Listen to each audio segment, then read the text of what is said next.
विधान न्यूज। दीपों का महापर्व दिवाली के बाद आती है देव उत्थान एकादशी और 15वें दिन बाद आती है देव दिवाली।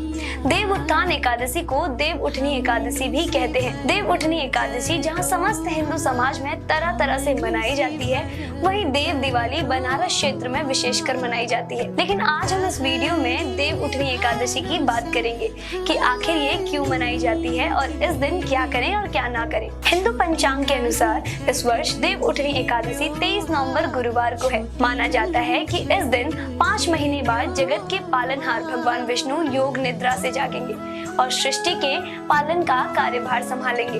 इस दिन से फिर सभी मांगलिक कार्य भी शुरू हो जाएंगे। कार्तिक माह के शुक्ल पक्ष में आने वाली देव उठनी एकादशी माँ लक्ष्मी और श्री हरि विष्णु को प्रसन्न करने के लिए श्रेष्ठ दिन माना जाता है। इसके प्रभाव से बड़ा पाप भी क्षण मात्रा में नष्ट हो जाता है। देव उठनी एकादशी का व्रत काफी महत्वपूर्ण और फलदायक माना जाता है। अब बात करते हैं देव उठनी एकादशी व्रत से जुड़ी पौराणिक कथा के बारे में। इस कथा के अनुसार एक राज्य में सभी लोग देव उठनी का व्रत रखते थे। प्रजा तथा नौकर चाकरों से लेकर पशुओं तक को एकादशी के दिन अन्न नहीं दिया जाता था। एक दिन किसी दूसरे राज्य से एक व्यक्ति राजा के पास आकर बोला, हे महाराज, कृपा कर मुझे नौकरी पर रख ले। तब राजा ने उसके सामने शर्त रखी, ठीक है रख लेते हैं, किंतु रोज तुम्हें खाने को सब कुछ मिलेगा, पर एकादशी के दिन तुम्हें अन्न नहीं मिलेगा। उस व्यक्ति ने उस समय हाँ कर दी, पर एकादशी के दिन जब उसे फलहार का सामान दिया गया तो वह राजा के सामने जाकर गिड़गिड़ाने लगा, महाराज, इससे मेरा पेट नहीं भरेगा, मैं भूखा ही मर जाऊंगा, मुझे अन्न दे दो। राजा ने उसे शर्त याद दिलाई, पर वह नहीं माना।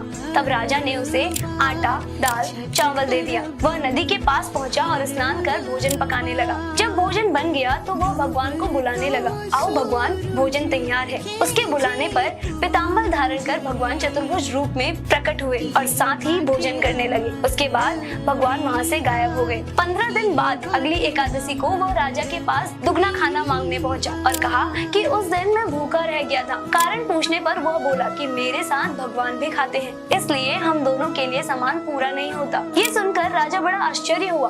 वह बोला, मैं तो इतना व्रत रखता हूँ, पूजा करता हूँ, पर भगवान ने मुझे कभी दर्शन नहीं दिए। राजा की बात सुनकर वह राजा से बोला, महाराज, यदि आपको यकीन ना हो तो मेरे साथ चलकर देखें। राजा एक पेड़ के पीछे छिपकर बैठ गया। व्यक्ति भोजन बनाकर भगवान को पुकारने लगा, मगर भगवान नहीं आए। अंत में उसने कहा, भगवान, यदि आप नहीं आए तो मैं इस नदी में कूदकर अपने प्राण त्याग दूंगा। प्राण त्यागने का उसका दृढ़ इरादा जानने के बाद शीघ्र ही भगवान वहाँ पर प्रकट हुए और उसे रोक लिया और साथ बैठकर भोजन करने लगे। उसके बाद वे उसे अपने विमान में बिठाकर धाम ले गए। यह सब देखकर राजा ने सोचा, व्रत उपवास करने का कोई फायदा नहीं है जब तक आपका मन शुद्ध ना हो। इसके बाद राजा ने भी मन से व्रत करना शुरू कर दिया और अंत में उन्हें स्वर्ग की प्राप्ति हुई। तो चलिए अब जानते हैं इस दिन क्या करें और क्या ना करें। एकादशी के दिन चावल का सेवन वर्जित माना गया है। देव उठनी एकादशी के दिन तुलसी के पत्ते ना तोड़े।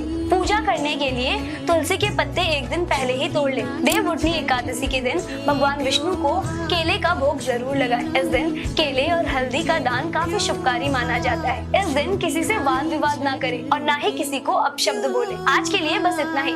विधान न्यूज के समस्त परिवार की तरफ से आप सभी को देव उठनी की ढेर सारी शुभकामनाएं।